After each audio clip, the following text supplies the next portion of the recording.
All right, Coach. Talk about what this day is like for you. It kind of obviously the end of the recruiting period, but what is it like for you as a head coach going throughout this day and kind of the relief of getting everybody? Well, it's more rewarding than it is a relief, because you got 25 guys coming to your program that chose us. We chose them, and they chose us, and that's a neat feeling. That is a very rewarding feeling. It also signals the time to go and start being with our own players that are in our building right now and get ready to go through spring practice. And so it's just, I love this time of year. It's exciting, and like I said, thank you for these parents that have entrusted their kids to us, because we have great expectations for them. Each recruiting class I know kind of has its own identity. What is this class's specific identity, if it has one? Yeah, I hadn't really thought of it from that. Like I said, 19 of these high school kids. You're talking about from 7 different states, 12 of them from the state of Tennessee. I guess there was 14 on the offensive side of the ball and 11 on the defense side of the ball. Tall and long.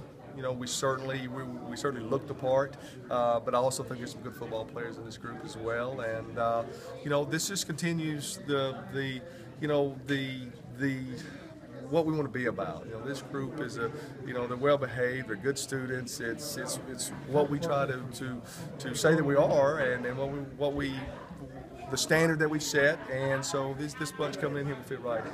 Talk about 7 different states from where these kids are from. I mean, do you feel like the footprint that y'all have is growing more and more each year since you first got here? Yeah, and of course a lot of them, have maybe seen the scores on bottom of ESPN, or they've seen us on on the SEC network. We had 2 games on the SEC network this year. These kids from Florida, the 5 that we signed, have seen us on there. They saw us play Mississippi State. They saw us play Kentucky. Next year we got Ole Miss, we got Arkansas. So maybe that footprint will keep extending, and we'll go into Texas a little bit. But we'll first and foremost, just like this year, stay in Tennessee and get the nucleus of our class. Jason, now you said the recruiting's changed a bit in the last 10 years. Is it easier or harder? Or? That's a good question. There's merits of both.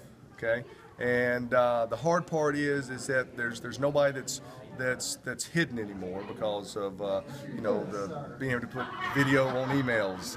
You don't have to go by the school anymore and get the video to see the player. And then be able to communicate with the players with all the social media and stuff. And so you've actually got people in the public reaching out to the players, telling them they ought to go here, they ought to go there and stuff. So that part of it makes it a little bit harder and stuff. So it is what it is, and you better adjust and roll with the times, or you'll be behind.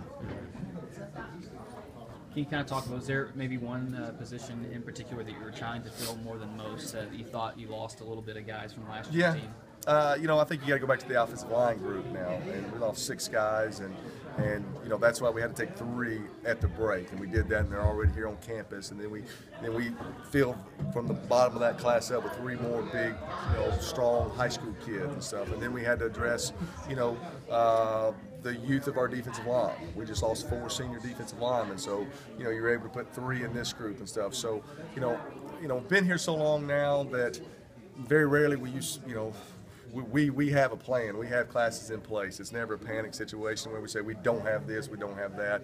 Some schools go and recruit and say, hey, we don't have a running back, we don't have a quarterback. If you're a real program and you win games, you've got somebody there.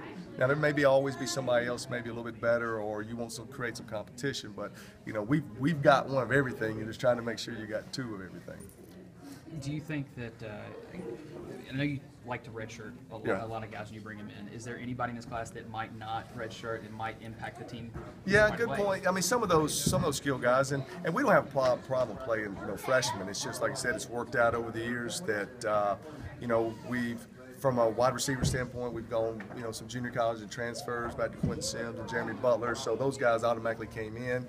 Our big signing classes over the years have been offensive line, defensive line, linebackers, and we've been able to redshirt those guys. It's not a plan, but it is a luxury that we have, because now when those guys are 22 years old, 23 years old as seniors, that's how you win OVC championships. But a couple of these skill guys you can see pop out there, especially at the running back position. Feel good? Appreciate it, guys. Thank y'all.